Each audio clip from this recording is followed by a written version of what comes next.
Hey fellow scam researchers. Today I wanted to discuss a weird type of scam that is not common. It doesn't happen to everyone too, but I really want to bring forth this kind of scam. When it was happening to me, I couldn't find on the internet any details about it. I was randomly searching about phone hacking, phone spam, group spam, hacking phone group scam, etc. I couldn't really find anything until I saw that you could port your number to another number. And I searched up phone hijacking, something close to that. And that's how I found out that scammers can port your number and do anything they want simply by calling your service provider and pretending to be you and porting the number to a new SIM card. I finally realized that is exactly what happened to me when I had a conversation with my service provider when my connection got cut off. The power went out in my place and I had no internet and no connection on my phone. I tried to call my service provider and it couldn't go through. It was pretty much a mess. When the power finally came on, I used my home phone to contact my service provider, and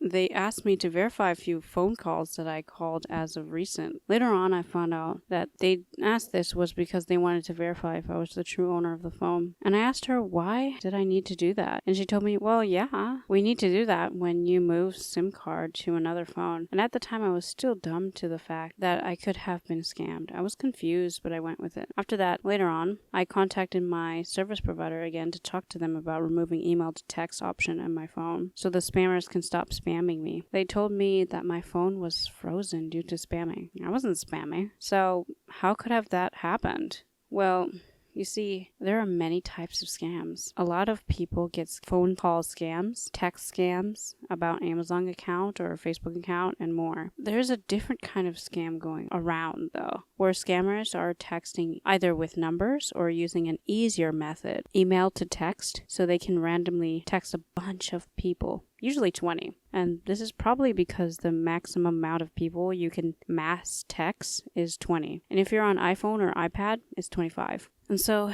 they would text funny texts like bookload.ex or types of text messages, sometimes even random stuff like photos.guy, etc. Even worse, they might even send real links, and clicking on those links will obviously send viruses to your phone or a bug so they can hack your phone. But that is minuscule stuff. Everyone knows that you don't click on links sent by random strangers. So they like to text funny text as to be a pretend link, but it really is not a link. And they would annoyingly do this by email to text MMS. You would see that it would usually be a funny MMS cricket type of email. If not, it would be a number. And when this happens, you might be inclined to just block them. Yeah, that's exactly what I did. But it kept getting worse because when you block them and leave the group chat, they add you back and some other number from the group chat would text and it would pop up the group chat again, but as a new group chat. It came to the point where I was blocking everyone's number and they kept adding new numbers or kept adding you to new group chats. It was frustrating. I even turned on filter unknown senders, but that doesn't work. It still shows up in your notification, and it's hard for me to turn off notification for text when I actually need text messages. So I did what all victims do and responded, but not to the person who was spamming the funny text, to another person who was frustrated just like I was. I don't know what happened to the other people that responded, but what happened to me was just something different. What these scammers do is they add random numbers and wait to see if people would respond, and whoever responds, they will make that number and port it so they can steal your identity. Let's look at the FCC Gov explaining port out frauds.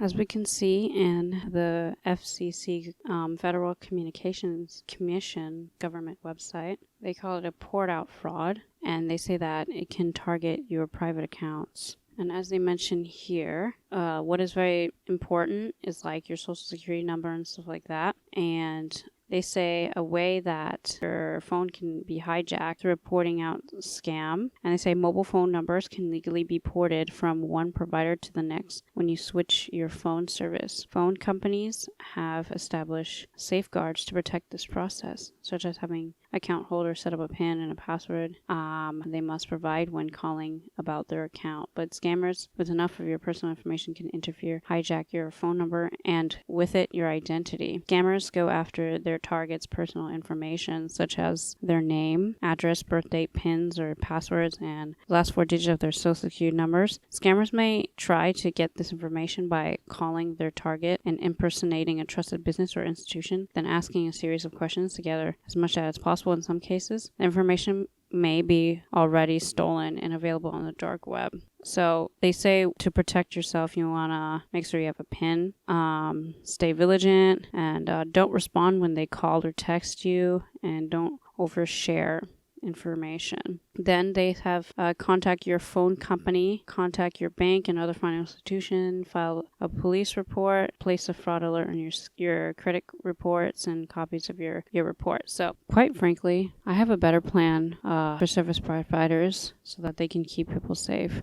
They should allow you to have your name and identification number set up so when you set up your SIM card. If they do it this way, they won't have to do this bogus trilogy of having a subpoena sent so you can verify your identity. What type of trash is that? The worst thing is service providers do not have your back. They know you are probably being scammed or something is going on with your phone, but they don't inform you. All they can do is tell you to change your phone number. I had to get a new phone number. Like, that is just so dumb. I just have to change my phone number just because a scammer. That's just complete trash. Finally, let us talk about some legal specifications. Port-out scams / port-out fraud are scamming frauds. As mentioned before, while reading the FCC government site, they can steal your important information and accounts and could take money from you or have illegal things done in your name. This means that this is most likely a federal crime. Depending on what they stole from you, they can spend many years in jail. And if it was just spam, like what happened to me and nothing else, then they would probably pay a fine. Either way, it is a serious crime to take note of. If you can report them, please do it. These people deserve to rot in jail. They don't deserve lives, honestly. I'm sorry to say, but they really don't. Anyways, I hope this helps someone. I really hate scammers out there, and I dedicated this channel to finding scams or potential scams out there so people won't fall down the rabbit hole like I did. Thanks for watching, and if you found this video useful, bang that like button and don't forget to subscribe.